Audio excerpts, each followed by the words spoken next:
Confirmatory tests for cations. Now, our first reagent is sodium hydroxide. So in the case of sodium hydroxide, you're going to be asked to add sodium hydroxide dropwise until in excess. Now, when it comes to your observations, they have to be in two parts. Number one, what is the observation when you added a few drops of sodium hydroxide, and then what you observed in excess? So number one, if you get a white precipitate that is formed which dissolves in excess, that means ZAP is present. Zinc, aluminium, and lead-2 ions are present. So for you to get the full mark, all three ions should be given correctly with their symbols and charges. If you just mention 2 out of these 3 ions, you get half a mark. If you mention 1 ion, repeat with me, what do you get? 0 mark. You're going to be penalized half a mark for any contradictory ion. Any other ion that is not the correct one. Apart from these 3, you get penalized half a mark for it.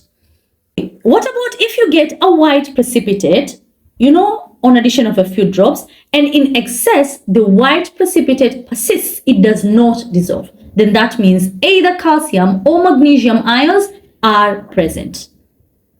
What if no white precipitate is formed? Then that means that calcium, magnesium, zinc, aluminium, and lead-2 ions are absent. Now, if you get a colored precipitate, for example, you get a blue precipitate that does not dissolve in excess, then copper-2 ions are present. Green precipitate does not dissolve in excess, iron-2 ions. If you have a brown precipitate and of course does not dissolve in excess, then iron-3 ions are present. And we are done with sodium hydroxide. Let us move on to the next reagent, aqueous ammonia. Now this is simply ammonium hydroxide. Now again, this, just like with sodium hydroxide, you're going to add it dropwise until in excess.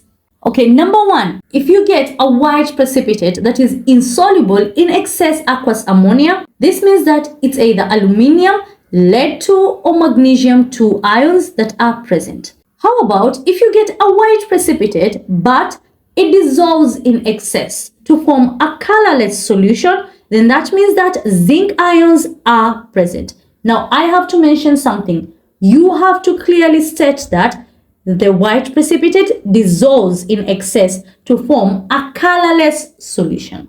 Now I want to say this. Out of all the metal ions, there are only 2 that dissolve in excess aqueous ammonia. Number 1 is zinc. Zinc dissolves to form a colorless solution. And number 2 is copper. So what happens is that when copper-2 ions are present, initially with the few drops, you are going to get a blue precipitate. But on addition of excess aqueous ammonia, the precipitate dissolves to form a deep blue solution. What about if you get a green precipitate does not dissolve in excess, iron-2 ions are present. Brown precipitate does not dissolve in excess, again, iron-3 ions are present. Now, those 2, aqueous ammonia and sodium hydroxide, are the 2 most common reagents that are used to test for cations. Now, we also have another reagent, and that is potassium iodide, or in some cases, sodium iodide. So, in the case of this reagent, there are only 2 possible observations. Number 1, either a yellow precipitate is formed or no yellow precipitate is formed. Now, this reagent is used to test for the presence of lead-2 ions. So, what happens is that if you have lead-2 ions present, they are going to form lead-2 iodide, which is a yellow insoluble solid. So you get a yellow precipitate. Now, whenever you get this reagent, I reiterate, there are only ever 2 observations.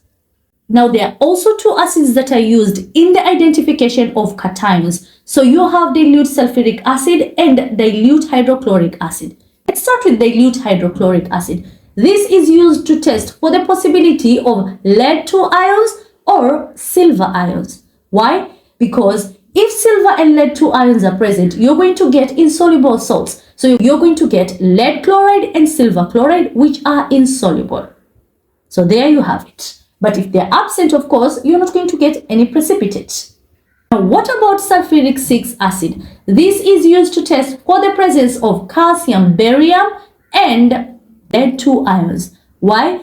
because these three ions form insoluble salts with sulfate. So you end up having calcium sulfate, barium sulfate, and lead 2 sulfate, which are insoluble and will therefore form a white precipitate. So if you have these ions present, you get a white precipitate. If they are absent, no white precipitate is formed. And there you have it. In our next video, I'm going to discuss the tests that are done to identify the presence of different anions. See you there.